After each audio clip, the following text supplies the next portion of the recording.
So I want to review this topic. That is the topic of published accounts.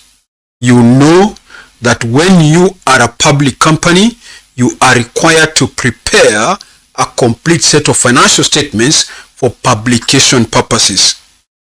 We know also that when you as a public company are preparing your complete set of financial statements, you know the various components that should be included in a complete set of financial statements. One of them obviously is the statement of comprehensive income, or what you can call an income statement, or what you can call a statement of profit or loss. The other one, of course, is the statement of financial position. The other one that you should include is a statement of changes in equity. The other one that you should include is what we call a statement of cash flow. And number 5, the other component that you should include in a complete set of financial statements is what we call accounting policies and explanatory notes. So those are the 5 components that should be included in a complete set of financial statements. Sometimes you may be required to explain what are the components of a complete set of financial statements. Number 1, we have said statement of profit or loss. Number 2, we have said statement of financial position. Number 3, we have said statement of changes in equity. Number 4, statement of cash flow. And number 5, accounting policies and explanatory notes. Now, we want to look at how do you prepare each of them for purpose of publication.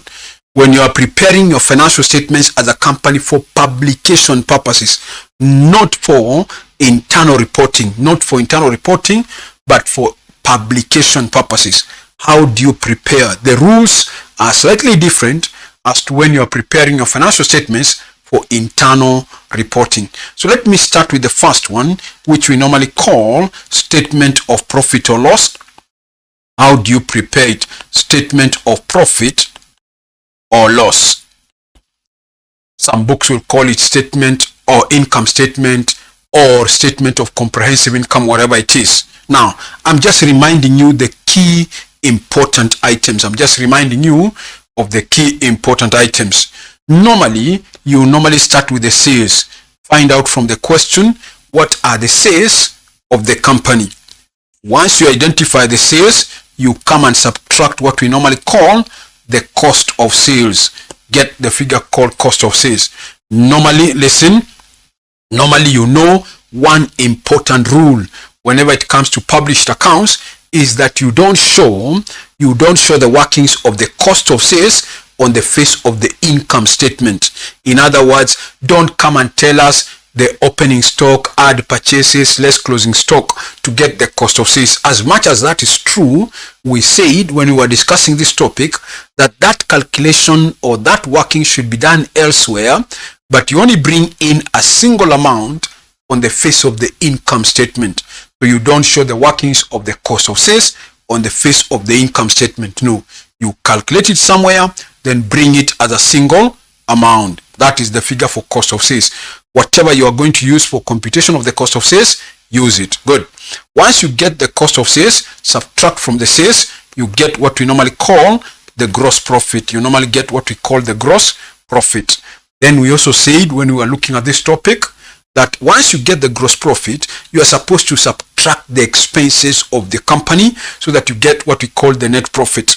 But one important rule, if you remember, we said in the deducting of the expenses, you don't just deduct the expenses by their name. That means you don't just come and say electricity, water, telephone, insurance, and so on, like you used to do in your financial accounting. No, we said for publication purposes, all expenses must be classified according to the function they perform in an organization. And we said there are 2 functions that may be performed in an organization. One of them is the administration function. So find out from the question, what are the expenses that you as a company you incurred which are of administration in nature? We said combine all those expenses which are of administration in nature and bring them to the income statement again as a single amount. All what we can call the admin expenses. Well, we can call the admin expenses. Work out that figure somewhere. Get all the admin expenses as per your question. Add them somewhere. Bring them as a single amount. The other function that may be performed in an organization, we said, is the selling and distribution function. Again, find out from the question, what are the expenses that this company has incurred which are of selling and distribution in nature, Again, combine them somewhere, bring them as a single amount on the face of the income statement as an amount we call selling and distribution expenses. Most questions would just call it distribution expenses, whatever it is. Once you minus the expenses, we said you get the net, and that net is what we were calling profit from operations. That's what we were calling profit from operations. Then from there, you remember, we said once you get the profit from operation, you have to minus what we were calling the finance cost. One example I gave you of finance cost, of the finance cost is the interest expense or the interest charge for the year. Maybe as a company you have issued some debentures and therefore you are incurring interest expense, or maybe you have borrowed some money through bank loans and you're incurring an expense, whatever it is. So that's what we said. One example of a finance cost is the interest charge. But we also said there's another example of a finance cost that may be found in a question. Somebody give me the second one. Another example of a finance cost. Give me another example of a finance cost. Give me another example of a finance cost. Now that we are revising, give me another example of a finance cost. Some questions may have it, some questions may not have it, but if it is there, it should be classified as a finance cost. Give me an example. Give me an example of a finance cost. I'm waiting. Another example, of a finance cost. Somebody chat and give me another example of a finance cost now that we are revising, please. Now that we are revising, give me another example of a finance cost. I'm waiting. Another example of a finance cost. Another example of a finance cost. Yes.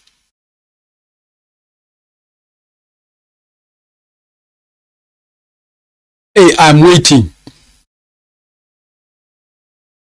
You want to tell me you can't remember another example of a finance cost?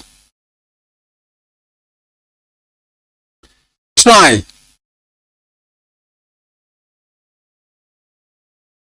Another example of a finance cost. No.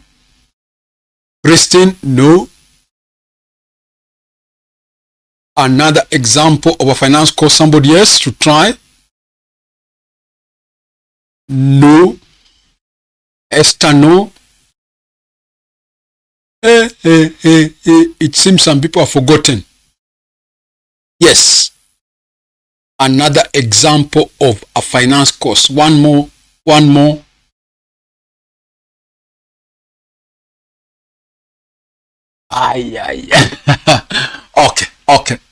Okay.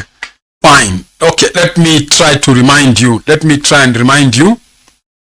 Now, we said, listen, as a company, you can borrow finances by issuing preference shares. You can borrow finances by issuing preference shares. We have two types of preference shares. One, we have what we call redeemable preference shares. And we also have what we call non-redeemable preference shares. Now, let me assume Company A raised finances by issuing a 10%, this is Company A, a 10% redeemable preference shares worth 20 million. But another company raised finances by issuing a 10% non-redeemable preference shares worth 20 million.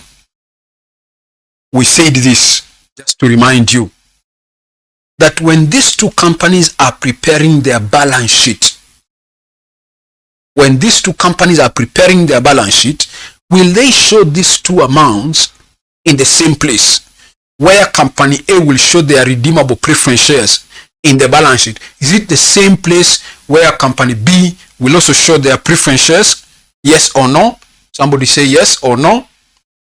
Company A issued preference shares, redeemable preference shares worth 20 million. Company B issued a 10% non-redeemable preference shares worth 20 million. When these two companies are preparing their balance sheet, my question is, will they show the two amounts in the same place where Company A is showing their redeemable preference share? Is it the same place where Company B will also show their non-redeemable preference shares? I want to see yes or no. I just want a yes or no. Two companies, one issued a redeemable preference, the other one issued a non-redeemable preference. So the question is, when they are preparing their financial statement called balance sheet or statement of financial position, will they show them in the same place? The answer is no.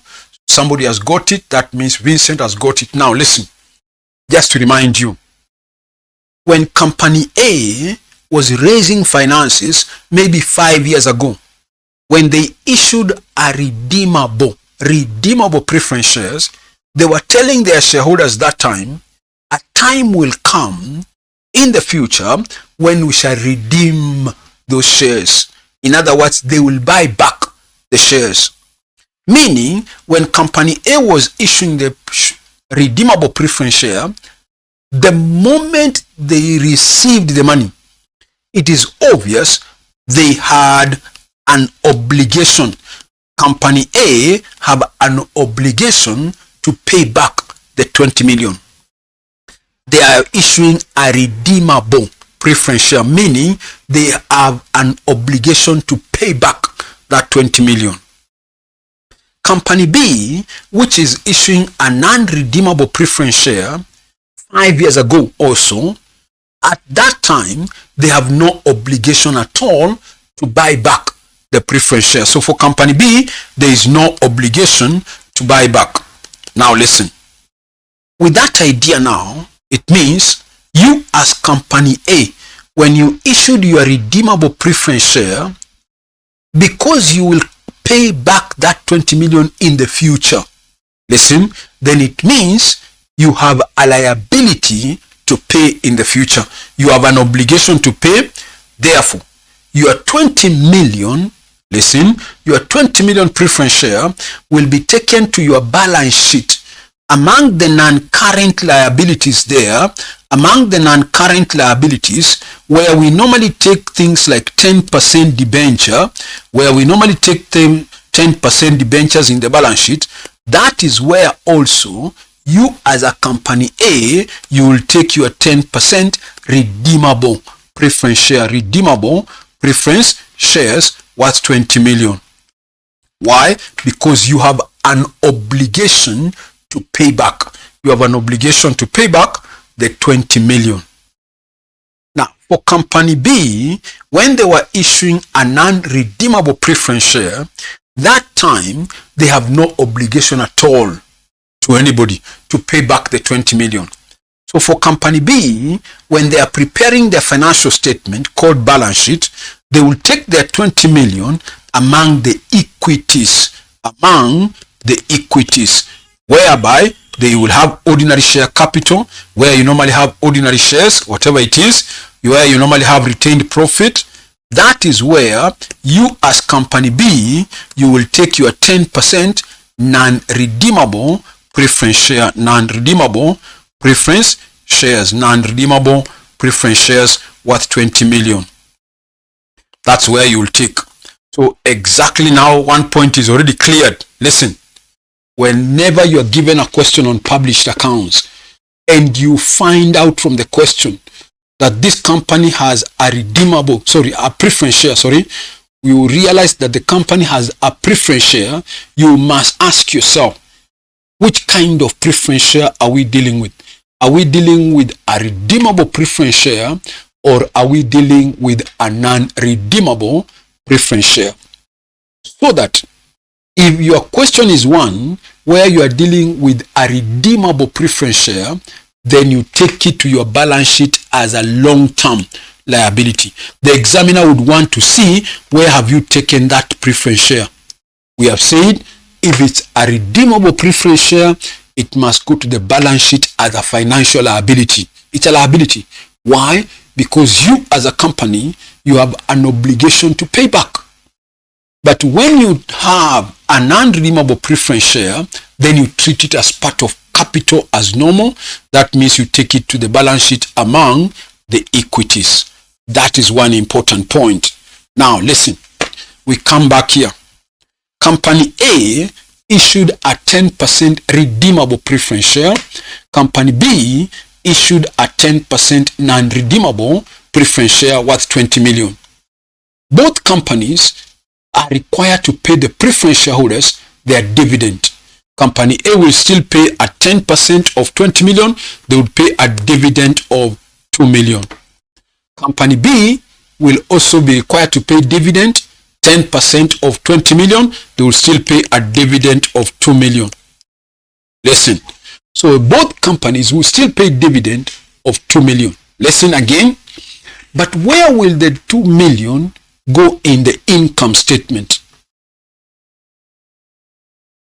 For company A, will I show that 2 million as dividend in the same place where I show the dividend of company B?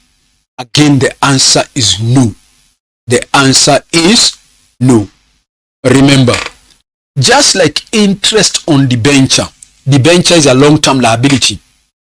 You borrowed by issuing debentures. Let me assume you borrowed worth 500 million worth of debentures. So every year, you as a company, you normally pay interest at 10% of the debentures. 10% of 500 million is 50 million. That 50 million you are paying as interest on debenture is a finance cost. You borrowed finances by issuing debentures. When you issue debentures, that interest charge is what you took to your income statement, as a finance cost in the name of interest expense. So the 50 interest on debenture is an example of a finance cost. Listen.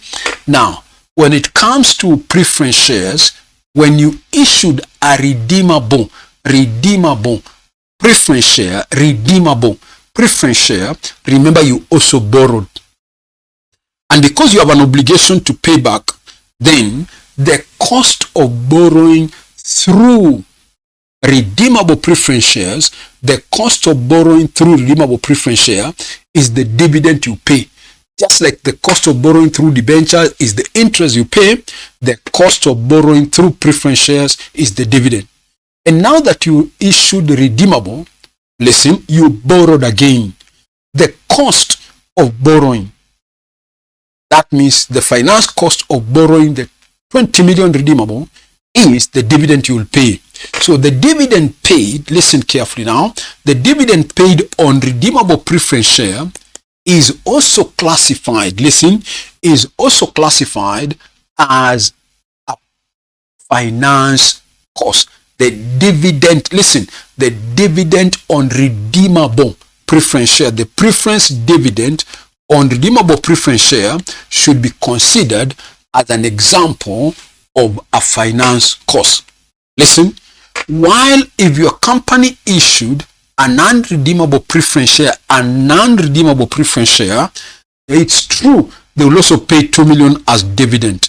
That 2 million should be considered as an appropriation of profit, where you normally come and say, profit after tax, then you minus the dividend, you normally get what we call retained profit for the year, then you add retained brought down, you get the retained profit carried down. So if the company paid a dividend on non-redeemable, then you consider it as an appropriation of profit, not as a finance cost. Okay, now that you are doing published accounts, the dividend of 2 million on non-redeemable will be considered as an appropriation of profit in the statement of changes in equity. Now that we are doing published accounts, you consider the dividend on the non-redeemable preference share as an appropriation of profit in the statement of changes in equity.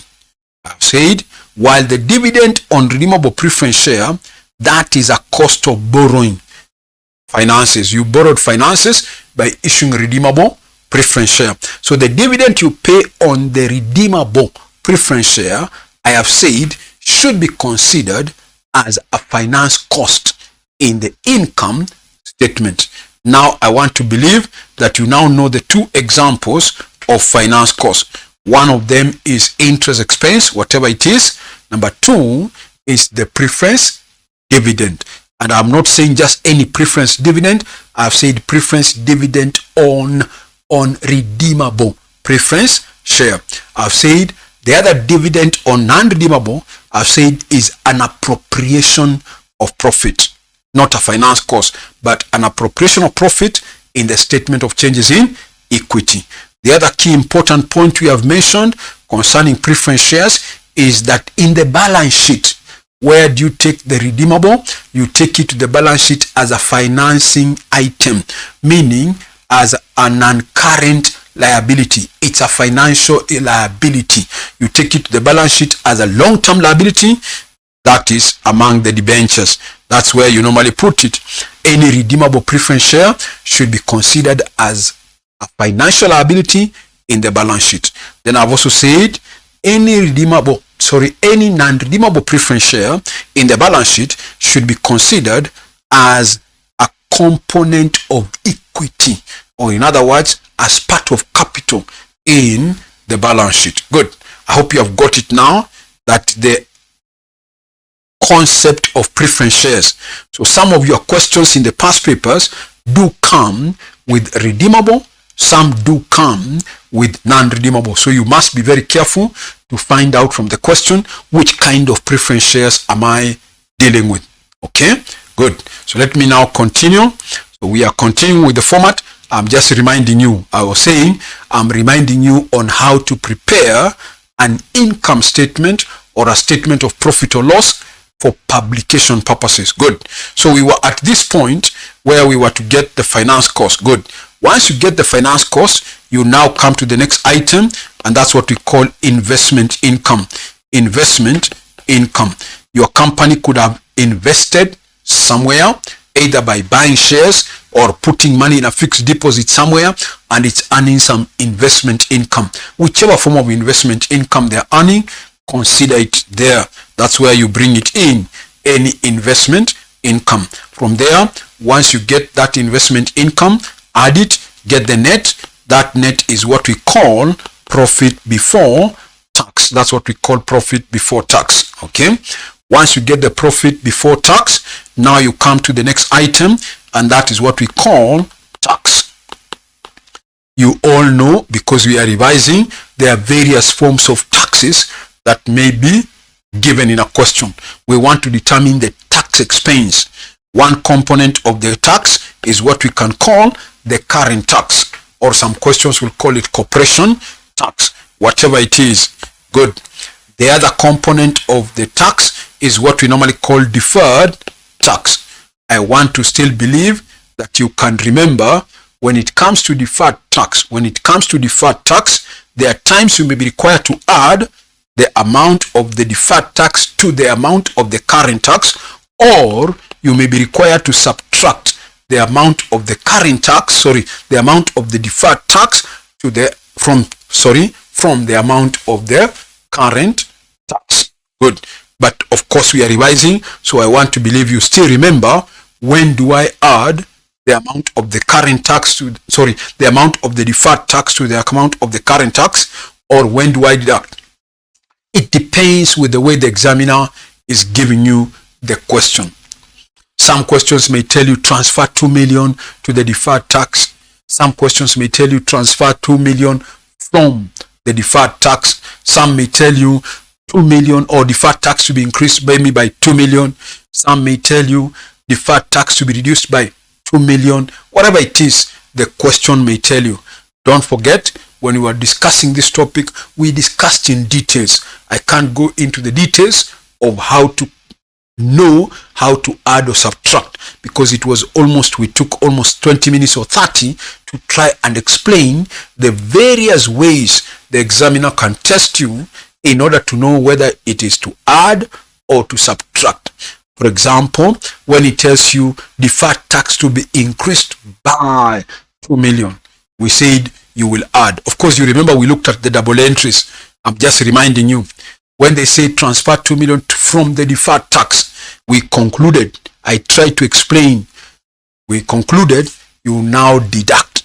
If you have forgotten, go to the videos of the published accounts. You will be able to remember, because we discussed there in details. But now that we are revising, I don't have to go into the details. But if you need, go back to the videos that we did in the normal class. Go to the videos that we did in the normal class. They will explain to you step by step on whether to know how to add or how to subtract. Of course, when we shall be doing a question, we shall handle it as per that question.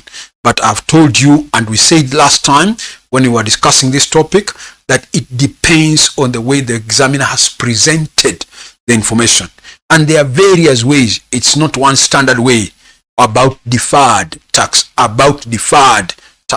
not current tax. Current taxes is no problem. It's just an amount that you take, whether you will add the deferred tax to it or deduct. It is the challenge comes to the deferred tax. Good. But whichever way, get the net of the two. If you are deducting from the current tax, fine. If you are adding to the current tax, fine. We said you get the net, and whatever you get becomes the tax expense. Good. Then from there, you subtract it from the profit before tax, and we said you get the net there, and that's what we were calling profit after tax. Good. Now, that is how we prepare a statement of profit or loss for publication purposes. Remember, we have just said key important points. We said is when you are preparing an income statement, of course, sales has no issues. Normally, unless there is an error that was committed for you to calculate the correct amount of sales, normally that does not have issue. Normally, issues come to cost of sales. I have said it's a figure you are not given. It is normally your responsibility to calculate it. Do it in working somewhere, bring it as a single amount. The other key important working you have to do is the computation of the admin expenses. That one the examiner would give you, but in the additional information, there may be other things that will change it. So it means you have to recalculate the true admin expenses. Same for distribution expenses. You may be required to recalculate. The examiner may give you an admin expense in the trial balance, but from the additional information, there are some other expenses that they forgot to add to the normal admin. So it's normally your responsibility as a student to adjust what the examiner has given you in the trial balance so that you get the true amount of the admin and the true amount of the distribution. So those are the other workings you may be required to calculate. Okay. The other key important point also, even this interest, you also need to know how to compute it. It's not a direct item. It's not a direct item. Maybe I should have even challenged you. Let me even challenge you so that I see whether you can remember. Suppose you are given a trial balance of this nature.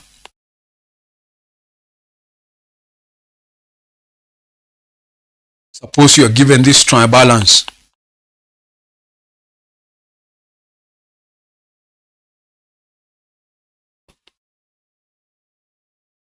That's the trial balance you are given. Look at it. Then tell me, when you are given a trial balance of this nature, how much will you take to the income statement as interest expense here? Just to see whether you can remember. How much? As a finance cost, how much will you take as interest? Look at that trial balance and give me the answer. Look at that trial balance and give me the answer. One person has already given me. I don't know whether it's right. Let me hear from the second person.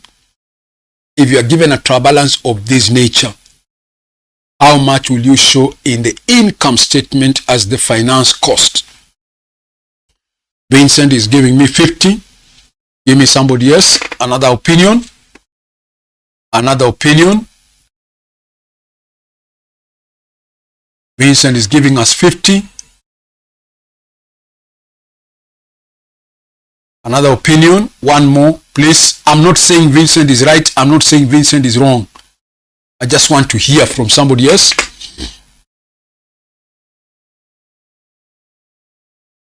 If you are given this trial balance and you are required to prepare an income statement of this company, how much will you take to the income statement? Correct. Christine has also given me 50. Good. Listen.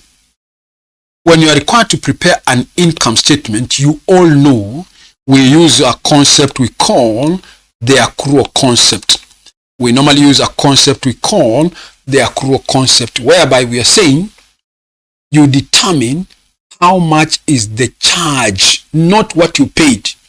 Accrual concept states what? Accrual concept states that you as a company, when you are preparing your financial statements, you recognize costs when they are incurred. You recognize costs when they are incurred, but not when money is paid. That is the concept we are calling the accrual concept. You recognize costs when they are incurred, but not when money is paid. So this company has a 10% debenture. Every year they're supposed to pay their debenture holders interest at 10%. So 10% of 500, that is 50. That's what they should take to the income statement, whether they have paid it or not. Whether they have paid it or not. That's what they will bring here, 50 in the income statement. Then, listen, when they are preparing their balance sheet, that's when the company will be concerned. That's when the company will be concerned and ask themselves, do we owe the debenture holders anything? That's when you, as a student, you will now go back to your trial balance and find out how much have we paid them so far. According to this trial balance, it looks like we have paid them only 40 interest, but we were supposed to pay them 50, the charge for the year. So it is the charge for the year that goes to the income statement, but what you have not paid them, which in our illustration here is 10, that is what you take to the balance sheet as a current liability. That's what you take to the balance sheet as a current liability. Good. Listen to this again.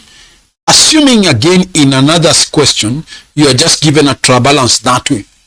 I've rubbed something. Hope you have seen. From this trial balance now, you are just given a 10% debenture, nothing in the trial balance as interest. The question is, will you still charge interest in the trial balance? The answer is no. Sorry, the answer is yes. It does not matter whether you have paid interest or not. When you are preparing your income statement, you must follow the accrual concept, which says that you recognize costs when they are incurred, but not when money is paid. So even in this case now, though in the trial balance there is nothing like interest, you will still charge interest of 50 in the income statement. Then again in the balance sheet, when you are looking at the balance sheet or preparing the balance sheet, that's when you'll ask yourself, do I owe my debenture holders anything? Yes. According to this trial balance, I've paid them nothing, and I'm supposed to have paid them 50. So the same 50 you charge in the P&L account is the same amount you take to the balance sheet. Okay? Good. Now listen. The same treatment is for preference. Let me even wrap this, or not even wrap.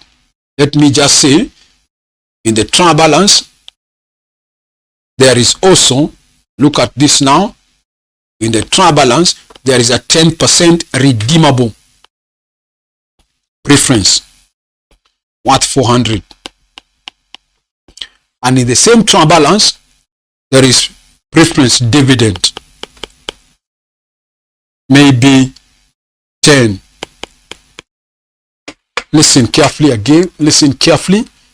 Redeemable preference shares, we have said, is a finance item. That means it's an obligation, it's a liability.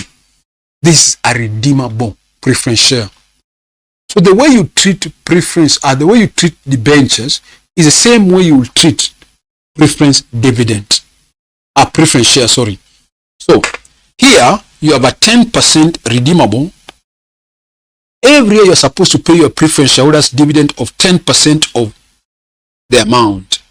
You have only paid, you are supposed to pay them 10% of 400, sorry, that is 40.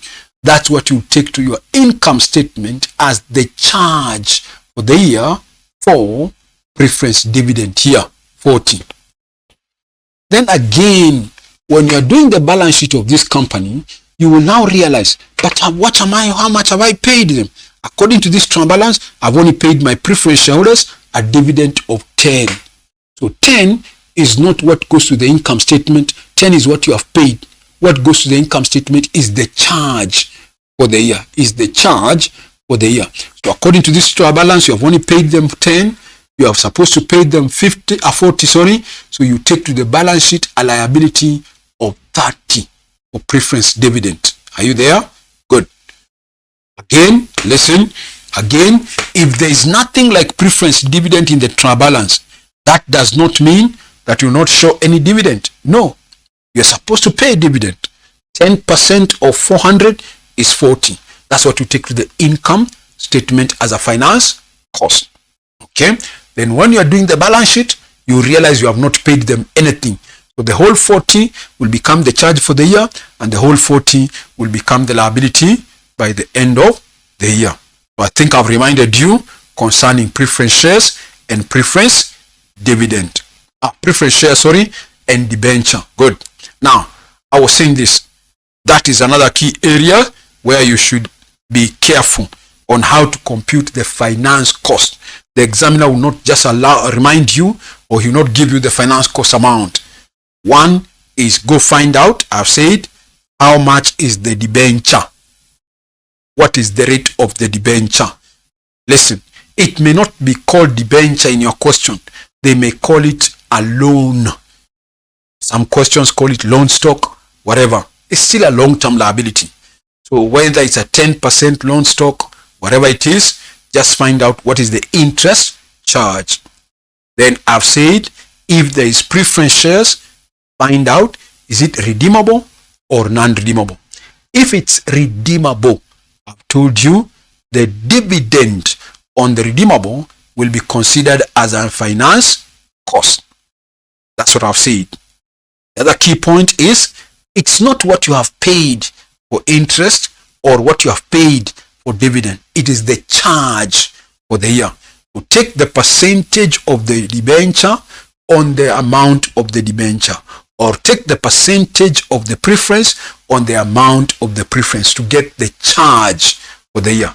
When you'll be doing the balance sheet, that's when you need to ask yourself, do I owe my debenture holders anything for interest, or do I owe my preference holders anything for preference dividend? Good. From there, again, investment income, normally that's not a problem. That is something you can calculate. Now, so you will be given. Current tax, of course, you will be given. Information about deferred tax is where I'm saying sometimes they may complicate it. Sometimes it may not be part of the question. If there is no debenture interest, if there is no deferred tax, then you just deal with the current tax. And current tax is something you will always be given. Now listen. Now that we are revising, in an exam, listen carefully. In an exam, sometimes you're caught up with time and you are told 10 minutes or 15 minutes remaining. You have read this question and you realize you can't finish the workings step by step for you to prepare the income statement and balance sheet and so on. Now listen, in any question, there are obvious some free marks. Why should you lose those free marks? For example, when they tell you to prepare the income statement, I have already told you some questions. The sales figure is never affected. You have read the question. From the additional, there is nothing mentioning about sales. Why can't you just pick it there and put it? You may not have calculated the cost of sales. Listen, you may not have calculated the cost of sales. But from the trial balance, listen, you may not have computed the admin expenses because maybe there is an additional information affecting admin. You may not have computed the selling and distribution expenses. But you can see from the trial balance, there is a 10% debenture worth 500,000. That is obvious. It's a finance cost called interest. So why can't you just come and say your finance cost? 10% of 500 is 50. Put there 50. That is interest. You minus. Of course, you have left some space in between. Okay? Maybe there is no preference shares. Maybe the question doesn't have any preference shares. Listen, from the trial balance, you can see there was an investment income. Why not pick it? Bring it. Investment income. Maybe it's 10,000. Of course, we are adding. Okay? You have no time to do the deferred tax, whatever. Just come and pretend like you're getting what we call profit before tax. Come and say a tax. It is obvious the examiner will give you the amount of the current tax. And let me even assume there was no corporation tax. Sorry, there was no deferred tax. Whatever they are giving you, come and minus. The examiner, listen, already you have about 4 ticks and we have not even finished. You have almost 4 ticks for doing nothing.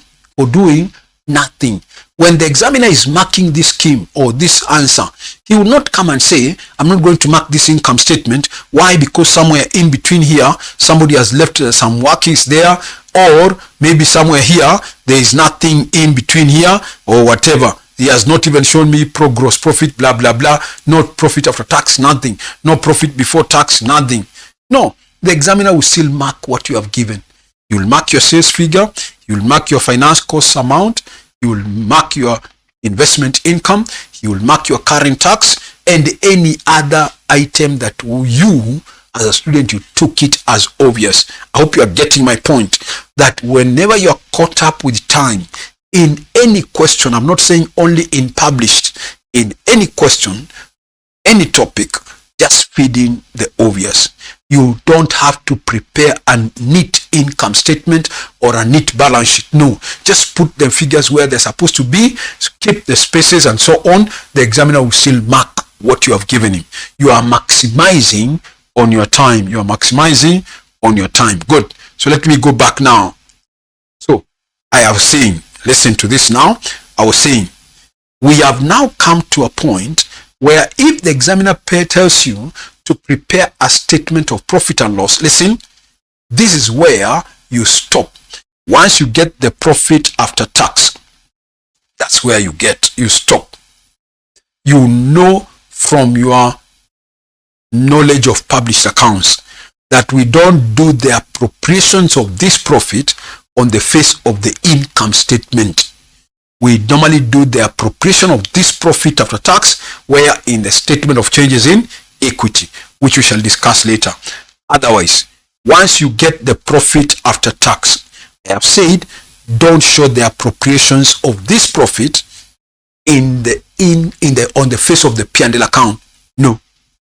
Those appropriations will be done in the statement of changes in equity. Meaning, therefore, when the examiner is asking you to prepare a statement of profit and loss for publication, then it means you are through with the statement of profit or loss. Listen. But if it tells you, listen to this now, if it tells you prepare a statement of profit or loss and other comprehensive incomes and other comprehensive incomes, then listen, And he says, prepare statement of profit or loss and other comprehensive income. Or he just tells you, prepare a statement of comprehensive income. Listen, it means therefore that once you get the profit after tax, now you come and show the examiner what are the other comprehensive incomes. Other comprehensive incomes. You identify other comprehensive. I'm not saying the appropriations, no. Other comprehensive incomes. Somebody give me an example. What are the other comprehensive incomes that your company may have? Give me an example of what we can classify as other comprehensive incomes. Give me an example of what we can classify as part of other comprehensive incomes. Somebody give me an example. In a question of published accounts, give me one example of what you can classify as part of other comprehensive income. Yes. Please give me. I want to review. Not gain on disposal. Gain on disposal should go to the normal P&L. Listen, let me explain. What do we mean by other comprehensive incomes? What do we mean by other comprehensive income? Listen.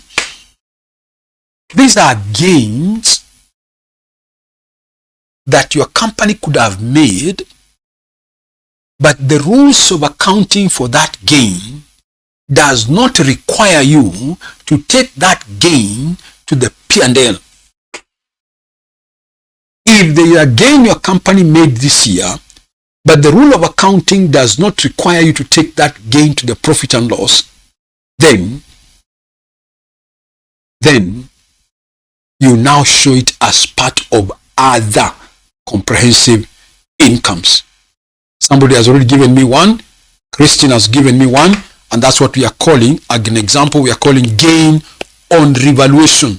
Listen, gain on revaluation of fixed assets. If you have a fixed asset like machinery, motor vehicle, land, building, if you revalue that asset upward, the double entry is you debit asset and you normally credit revaluation reserve. Whenever you revalue an asset, you normally debit asset and you credit revaluation reserve. That balance in the revaluation reserve normally goes to the balance sheet as a component of equity. When you revalue a fixed assets, we do not debit asset and credit P&L. As much as it's a gain, you normally don't debit asset and credit revaluation and credit P&L. No. If the rule was that way, then it means you would have taken that gain on revaluation to the P&L. But the rule of revaluing a fixed asset is that revaluation gain goes to an account called revaluation reserve, which is a component of equity. Good. That's one example. Somebody has also given me another example. Exchange difference on translation of foreign currency transactions. Good. That there are some exchange differences whereby if you incur them or you have them in your company, that exchange difference will now be a component of, there are some, not all, there are some types of exchange differences whereby the rule for accounting says you don't take it to the P&L, you consider it as other comprehensive incomes. Good. And any other, listen, and any other. Assuming those are the only ones, get the totals of the profit after tax plus all those other comprehensive incomes, and you get what we normally call total comprehensive income. Total comprehensive income. So I think I've reminded you very fast on how to prepare an income statement for publication. Of all the components, this is the most challenging. Otherwise, balance sheet is not very challenging, and so on. So of all the components, this is the one which you require to remember some key important point. Good. So before we do the question, let me also remind you very fast how to prepare the second component, and that is what we call the statement of changes in equity. How do you prepare a statement of changes in equity. You are also required as a public company to include a statement of changes in equity in your complete set of financial statement. You know that a statement of changes in equity normally has various columns. You know that we are revising. Normally it has various columns. Each column normally represents a component of equity. We have various components of equity that a company can have, one of them being ordinary shares, for example. The other one could be a premium, that's another component of equity. Another component of equity could be the retained profit of your company, that's another component of equity. Your other component of equity could be your general reserves, whatever it is. Another component of equity could be your revaluation reserve. These are various components of equity that your company may have. Normally, the last column in the statement is normally a column for the totals. Good. Then, just to remind you very fast, you know, to prepare statement of changes in equity, we always start with the balance breakdown. Show your opening balances for each of these components. Whatever the question will give you, get the total of those components. Then from there, now bring in what you got as your profit after tax. When you prepared your P&L account, I said you stopped after getting the profit after tax. Okay? Whatever you got as your profit after tax, come and add it to the retained profit breakdown. That will automatically also increase the total equity of the company. Then from there, now that you have this profit, appropriate it according to the question. One of the appropriations could be dividends paid. Whatever the dividends you paid this year, you minus from the profit. We appropriated from the profit, you minus. Of course, that will reduce the total equity of your company. Another appropriation out of the profit could be what you can call transfers to general reserves. Some questions may tell you transfer 2 million to the general reserve, meaning you remove it from the retained profit and take it to the general reserve. So you remove it from the retained earnings and take it to the general reserve, meaning you increase the general reserve and you reduce the retained profit. Automatically it means that you are removing money from one form of equity to another form of equity. Overall, it has no effect. Good. Then from there, you go to the question, find out kama kuna any changes. Any other changes that took place in the current year which could be affecting any of the components of equity. Maybe the question tells you during the year we revalued our motor vehicle upwards or land or building upwards by 20 million. So if there was a revaluation, it affected the revaluation reserve. So you come and say a revaluation of fixed asset, whichever the fixed asset. Of course, you must have debited the asset. You must have credited revaluation reserve. Of course, we don't have assets here, so we just go to the column of the revaluation and increase it. That will automatically increase the total equity of your company. Good. I'm assuming again, another change that took place during the year is that your company could have issued some more shares during the year. And especially, for example, the question might tell you, during the year, the company issued shares as bonus shares. The company issued what we call bonus shares. You know, for example, when a company issues bonus shares, we know what are bonus shares. Bonus shares are extra shares given to existing shareholders free of charge. But you also know this. When a company issues shares, whether by cash or for free, one thing is they must credit their share capital. In other words, the capital must increase. So they will come and increase the share capital here. But now that they are issuing them for free, it is your responsibility to find out from the question, this company that is giving extra shares for free, where is it financing the bonus from? Where is it financing the amount of the bonus. Whenever the company issues shares as bonus shares, those shares must be financed from somewhere. We normally say bonus shares must be financed from a reserve account. That reserve could be share premium, that reserve could be retained earnings, that reserve could be general reserve, that reserve could be revaluation reserve. Whatever the question tells you is used to finance the bonus, just go and remove the money from that account. For this purpose, let me assume the question told us that the company issued bonus shares by way of financing it from the share premium. So you go remove money from the share premium account by deducting it, of course taking the money to the share capital. If they told you are financing it from the retained earnings, you remove money from the retained earnings column to the share capital. If the examiner tells you you are financing it from general reserve, you go debit general reserve, you credit share capital, whichever the case might be. Again, don't forget, we are removing money from share premium, taking it to the share capital, meaning we are removing money from one form of equity to another form of equity. In overall, it has no effect. I'm assuming those are the only changes that took place in your business this year, which could be affecting any component of equity. Once you're through with the incorporating all the changes, get the balances carried down for each of those components.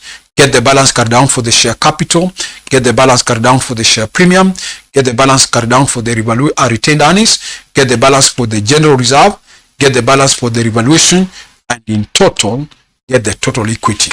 Good. So I've reminded you how to prepare a statement of changes in equity for publication questions, okay? Or for published accounts question. Good. Now, before we talk about the balance sheet, before we now talk about the balance sheet, I think with these two now, we can attempt a question. With these two, we can attempt a question where now we can do the income statement now that we have reminded ourselves. We can also do a statement of changes in equity. Once we do that, then I will still remind you how to do the balance sheet for publication. Then we prepare the balance sheet. But with these two, having reminded ourselves that, now I think we are in a position to do the past paper question where we can now use our information as at now to prepare the income statement and to do the statement of changes in equity. So allow me to project a question. Where we can now do a question from your past papers and now attempt to do an income statement and a statement of changes in equity now that we have reminded ourselves how to prepare them. Good.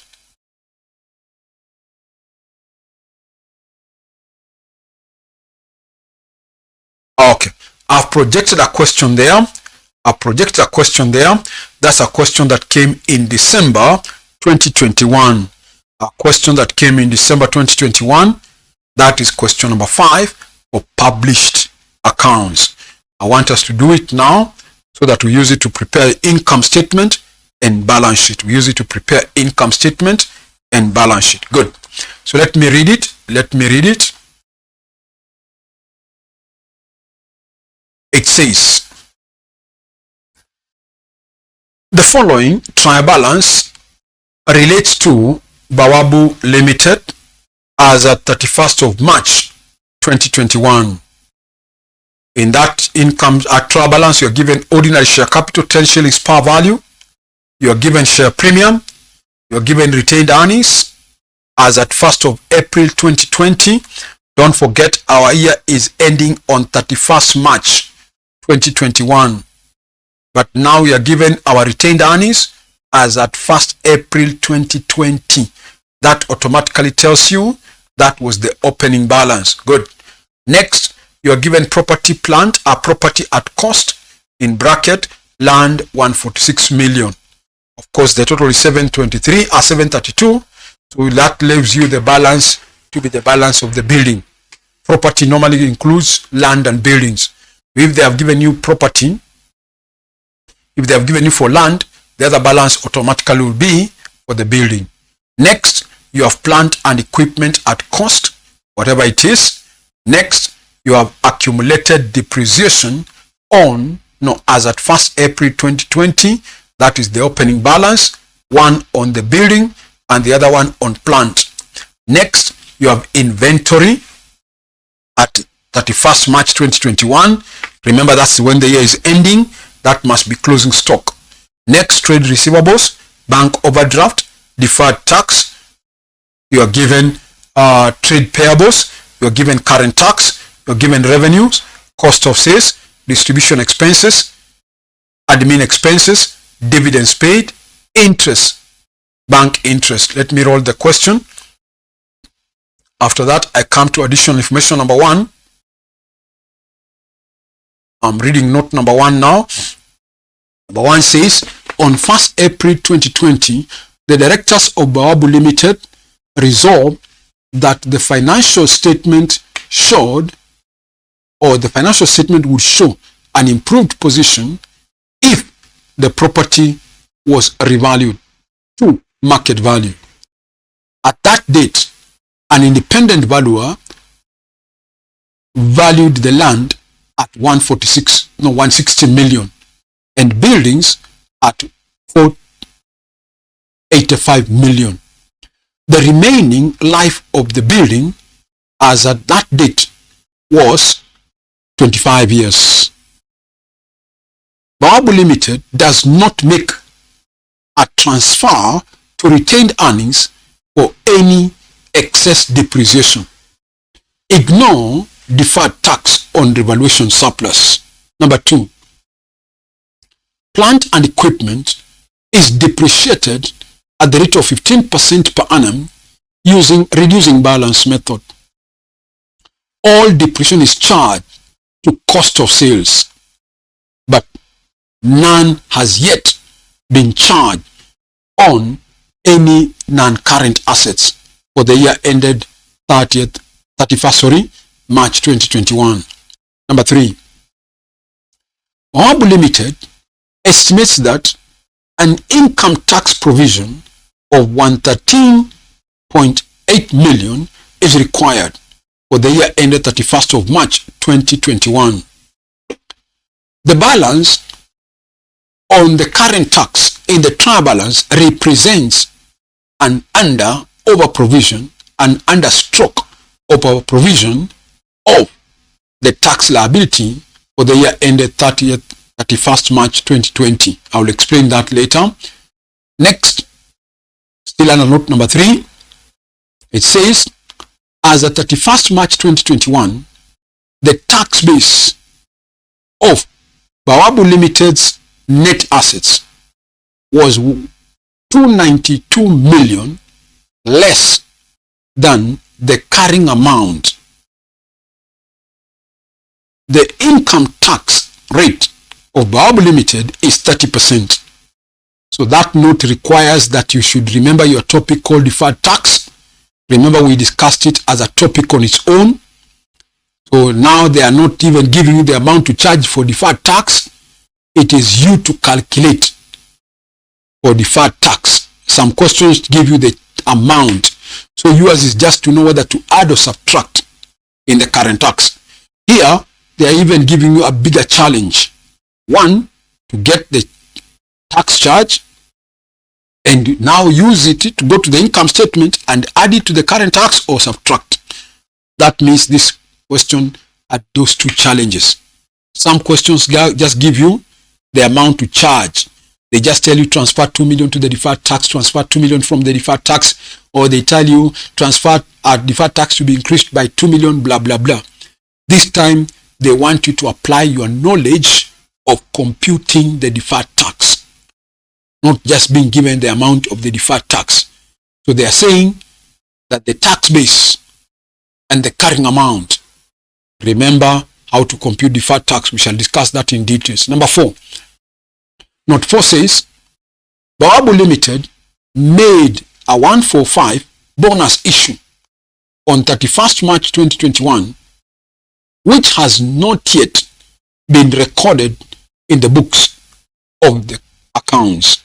The company intends to utilize share premium for as far as possible in providing for the bonus issue. So this one, they have told you the source. The source of the bonus is share premium. required. Prepare a statement of profit or loss. Number B, a statement of financial position. Good. Let's now do the workings now. Now listen, I want to go back to note number 1 so that we do the workings for each item one after the other, one item after the other, so that you understand. So let me go back to note number 1 and read it. So let's go back to note number 1 and read it. It is saying, on 1st April 2020. Listen, remember our year is ending on 1st March 2021. Don't forget. But note number 1 says, on 1st April 2020, the directors decided to revalue a property. The valuer, second line says, the valuer valued the land at 160 million and the building at 485 million. Next sentence, the remaining life of the building as at that date is 25 years. So that means they're challenging you on calculating depreciation. Now listen. So there are several things they want you to do under note number 1. There are several things they want you to do under note number 1. One of them is to get how much is the gain or loss on revaluation of 1, the land itself, and 2, the building. For example, if you look at that note number 1, land was revalued to how much? 160. If you go to the trial balance, let me roll the question. If you go to the trial balance, you can see from the trial balance, they gave us property at cost. And in that same trial balance, within that, they are saying land was valued at 146 million. That's how much it was already initially valued. But now the additional information tells me land was revalued to 160 million. So if already it was 146, then there was a gain on revaluation, looks like an extra how much? 160 minus 14, 160, sorry, minus 146, that is already 14. Listen, so on the building itself, sorry, on the land, we have made a gain of 14 million. That's what something I can put down. Maybe I can put down that as a working first before we discuss the building. Before we discuss the building, let's put down that gain on revaluation of the land. So we are doing a December. We are doing, put down the year when the question came, a December 2021, question 5. We are tackling note number 1. So that you just remember which note you are dealing with. Number 1. Then you can say here, gain on revaluation of land. Our figures are in millions, so let me just put the figures in millions. We are given as 160 million. We minus from what is given in the trial balance, 146 million. That, no, just a minute. Our figures in the trial balance, sorry, let me explain. Our figures in the trial balance are in thousands, sorry. Our figures in the trial balance, I hope you can see them there. In the trial balance, the figures are in thousands. So let us put them in thousands instead of millions so that we synchronize with the trial balance. So this will be 160,000. This will be 160,000 minus 146,000. So this means we are making a gain of 14 million, which in our thousands will be 14,000. So the challenge now is on the building. I want you to be careful there. I want you to be careful there because there's a challenge there. Now, let me take you step by step and you follow now. I'm going back to the trial balance.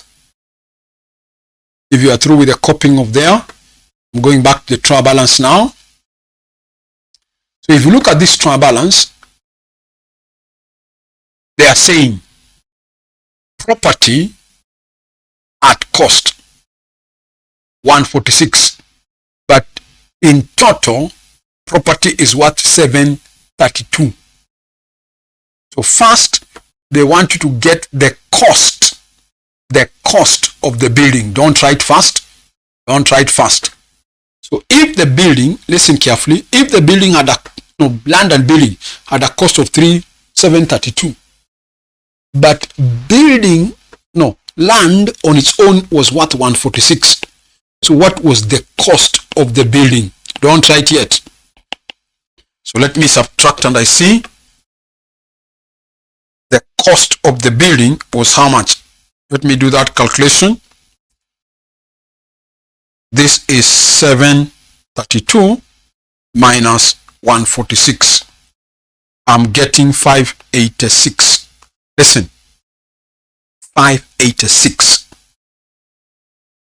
Now, let's go back to the trial balance. That trial balance says, not trial balance, sorry, additional information. The additional information number 1 says, and, not number 1, and buildings at 485. 485. Listen, and buildings at 485. Listen, some students would confuse now and say, this being the value of the building, and it was revalued to 485, then there was a revaluation loss. That's not true. Get the point. Get the point clearly. If you look at the trial balance, let me take you back to the trial balance. I want you to get the point here, because there was something being hidden here. 1. If you look at this trial balance, land and buildings had a cost of 732. But there is also what we are calling accumulated depreciation as at 1st April 2020. As at 1st April 2020. On the building alone, it was worth how much? 122. Get the point? Let me explain. 1st April 2020 is the beginning of the year, not the end of the year. The end of the year is 31st March 2021. But 1st April 2020, building, listen, building had a cost. To me calculate, you have 586. This one. We have just taken the cost of the land and buildings, 732. We have deducted from there how much was the value of the land, 146.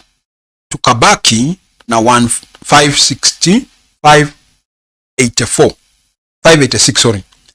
That is the cost of the building as at 1st April 2020. Listen. But as at the same time, the accumulated depreciation, we have been told by the trial balance, was how much?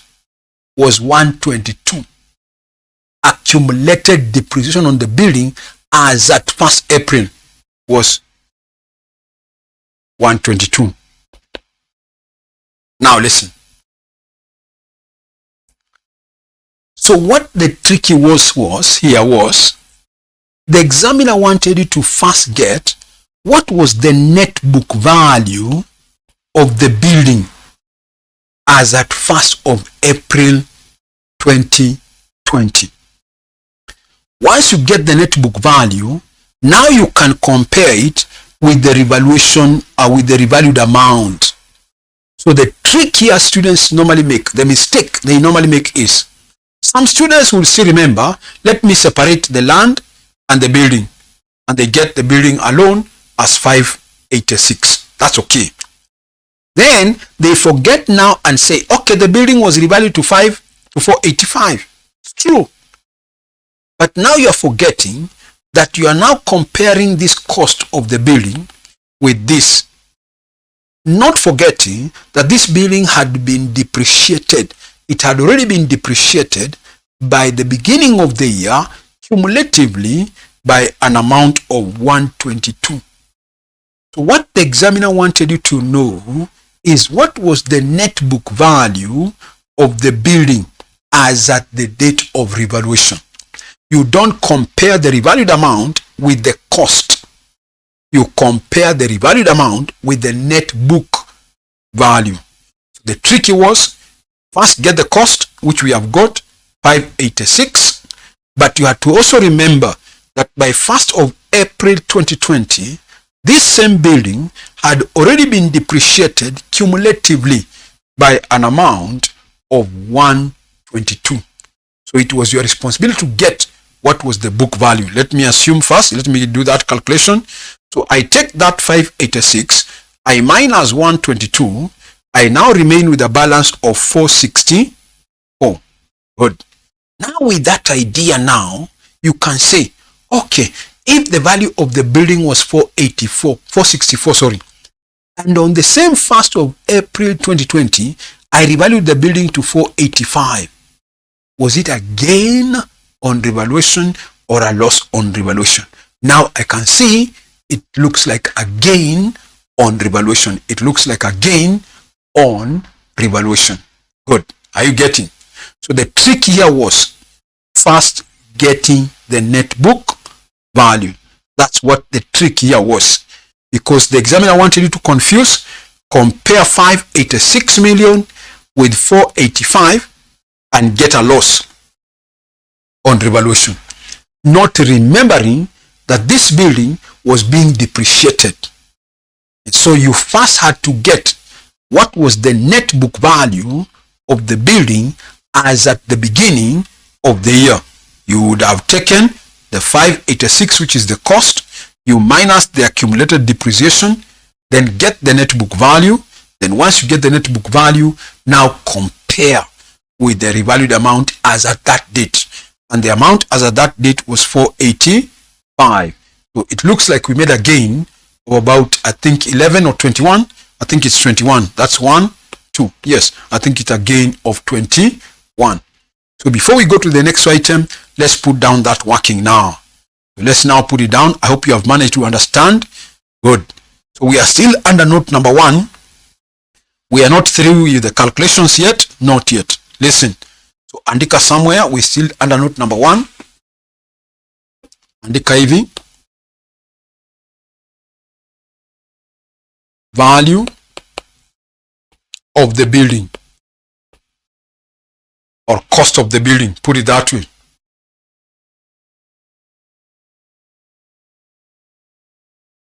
Cost of the building. Cost of building as at 1st April 2020. So I take the land and building was worth 732. If you remember, I remove the cost of the land. I remove the cost of the land. It was 146.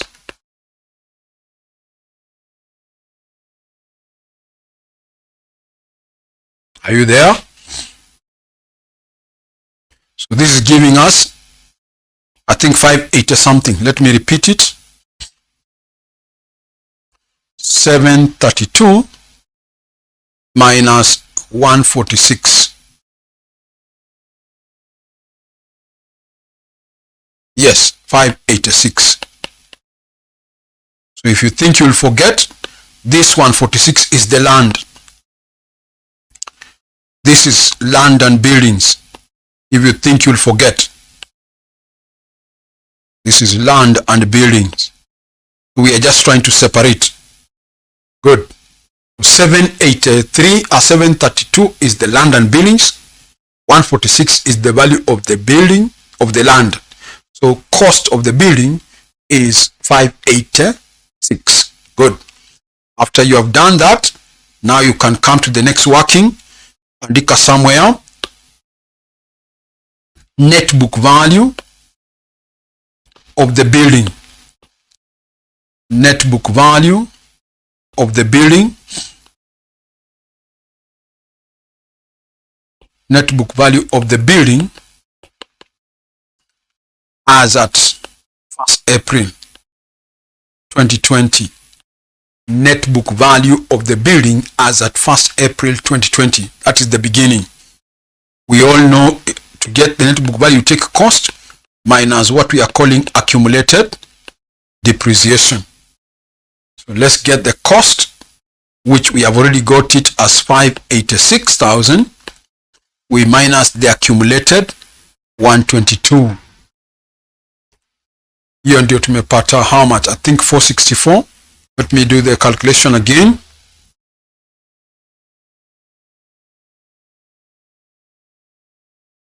Yes, that is what we have got as 464,000. So now you know the value of the building as at the date of revaluation.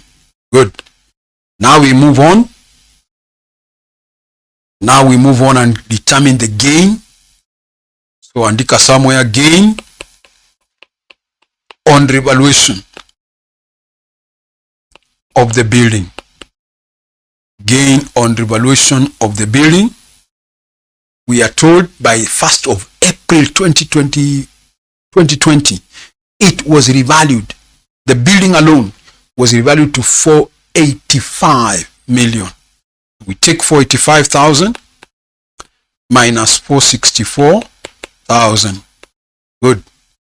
So if I subtract 464 from 485, what do I get as the gain on revaluation?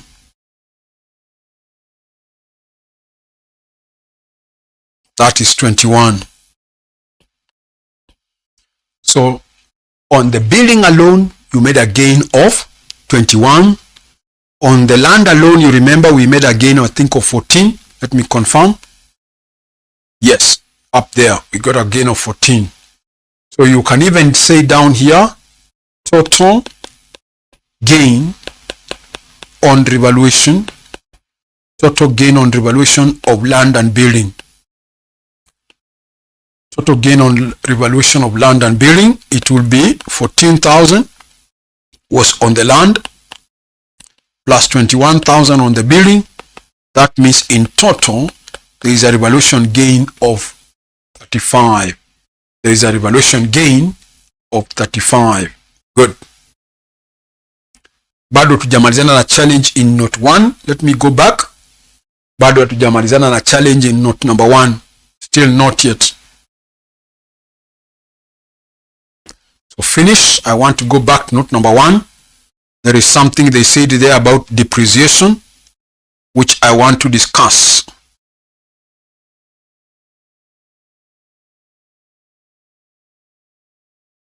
I hope you are through.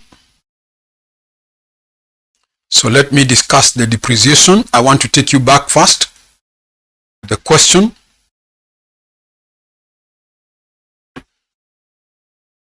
There is something they said about depreciation. I want to project the question. Okay, I'm reading note number 1 again. Note number 1 says, the remaining life of the building as at that date was 25 years. The remaining life of the building as at that date was 25 years. I want you to get the point here. Listen. Listen carefully. As at which date? As at the date we are revaluing. Listen. We are revaluing the building as at the beginning here. Then they are saying as at that date, the building had a remaining life of 25 years. Listen.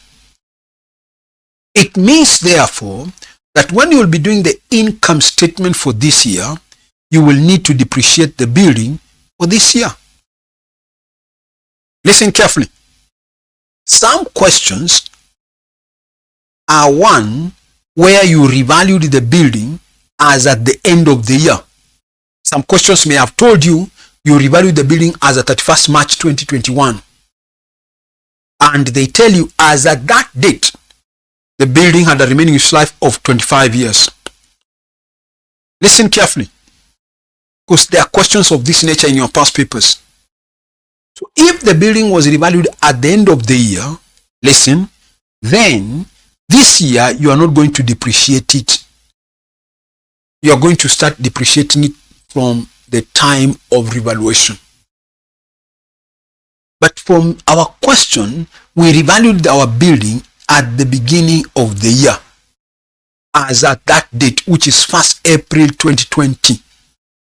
So one thing the examiner wanted you to know is that even in the current year, you will still have to depreciate the building. Remember, you revalued it to 485 million. By the time you are revaluing, we have already seen it had a book value of 460 what? 464. Ndio we make a gain of 21, it had a value of 464. But now when you are depreciating, listen, you don't depreciate it on its old book value, you now start depreciating it on the revalued amount. From now onwards, you depreciate that building on the revalued amount, not on the book value originally, no. So yes, we revalued the asset from 464 to 485. We made a gain of 21. But now that we are depreciating the building from now on the basis of 25 years, then you you depreciate the building on the revalued amount. So this year alone, how much are you going to charge as depreciation on the building? They think somewhere, you remember we read the note, they were saying depreciation is a cost of sales item. Good. But before we go to that note number 2, let's still compute the depreciation on the building. So come and say your depreciation charge per annum on building. Remember, they are using straight line method. We are taking that 485 million, which is in our figure called thousands, 485,000. We divide by the useful life of 25 years. So every year we are going to be depreciating our building by how much? Of course, land is not being depreciated. Land is not being depreciated. So let me do the calculation. 485,000. We divide that by 25 years, sorry. That looks like 19,400. That's what we shall be charging as depreciation each year from now on. So that note had several things to calculate. That note number 1. They wanted you to get the gain on revaluation of the land. Remember, land had no depreciation. So what they just gave me as the value of the land is what I compared with. Why? Because we don't depreciate land. But for the building, you had to get the book value. That was the confusion in note 1. Not just comparing the value of the building with the revalued amount. No, you had to get the book value because the building was being depreciated. So that's why we had to get the book value first of the building, where we said get the book value cost minus accumulated. Tukapata 464. Then tukasema okay, at that time of revaluation it had a net book value of 464, but it was revalued to how much? To 485. So we made a gain on the building of 21. So now you combine it with the value gain on land, get the total gain on revaluation of the land and building. The other thing they wanted you to know under note number 1 is that you are told from the date of revaluation, the building had a remaining value or remaining useful life of 25 years. You have to depreciate it from now onwards, not on the basis of the old book value, but on the basis of the revalued amount, which is 485. Good. I think that's all for note number 1. Now listen, we have no time to go to note number 2. So maybe for today we can stop there.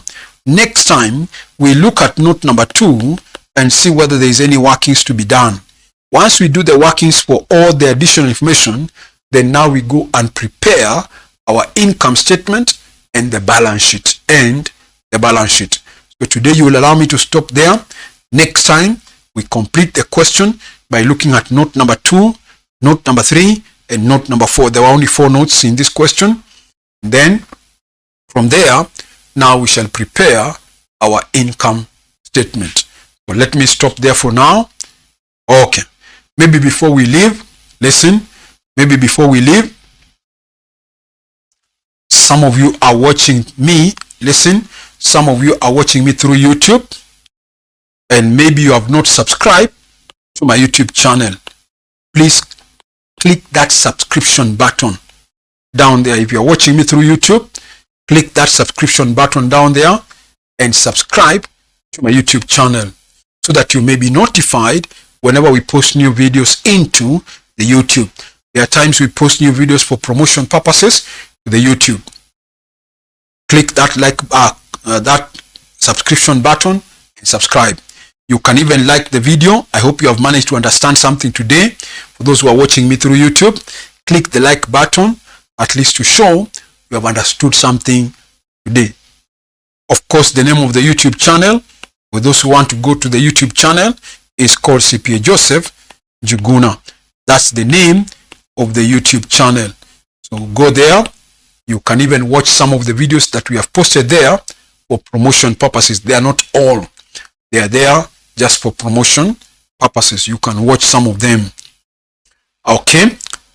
For everybody now, those watching me through YouTube and Zoom, tell your friends that we have online classes for the following subjects. 1, we have online classes for advanced financial reporting of the advanced level.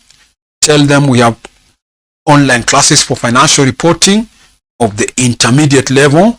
Tell them we have online classes for financial management of the intermediate level, and also financial accounting of the foundation level, and the one for ATD1 and ATD2. So those are the 4 subjects we are currently offering our online classes for. Tell them that if they can't be able to join the live classes, they can also buy what we call the pre-recorded videos, where they can watch the videos at their own free time, at their own pace. In fact, currently, we have a special offer for pre-recorded videos. There are some students who feel they want to understand the subject well, so they need the videos for the whole syllabus. We have a special offer as at now if you need the videos for the whole syllabus. Okay, so if you need them, you can reach me on this number 0722 65 8875 0722 65 8875. That's my number. If you need the country code, then it will be 254 722 65 8875. Good. Again, for those who want to join our block revision classes, which are already ongoing, you can join us for block revision. We are currently charging 1,400. We have a special offer again for the videos, for the revision classes. Call me on that number. Of course, you'll get the videos of the classes we have already covered up to now if you want to join the block revision class. Good.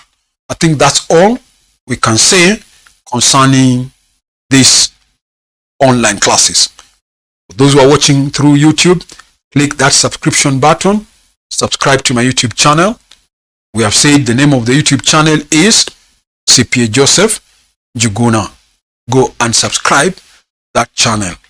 Then we have said currently we are offering online classes for those 4 subjects for the advanced financial reporting of the advanced level, financial reporting of the intermediate level, financial management of the intermediate level, and financial accounting of foundation level, and the one of ATD. We have said somebody can buy the pre-recorded videos if they are not able to join the live classes. I have said we have a special offer for the pre-recorded videos for the whole syllabus. Call me if you need any assistance on that number 0722 080-658-8875. Those who want to join blocks, join us now.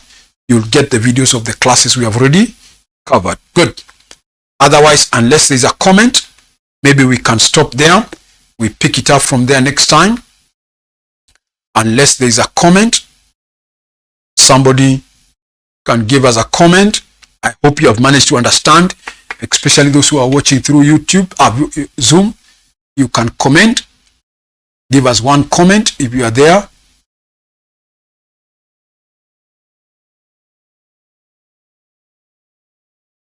If you are there, you can give us one comment. I hope you have understood today. Yes. I hope you have understood the lesson for today. For those who are watching through Zoom. Yes. Okay. See you next time. Bye for now. See you.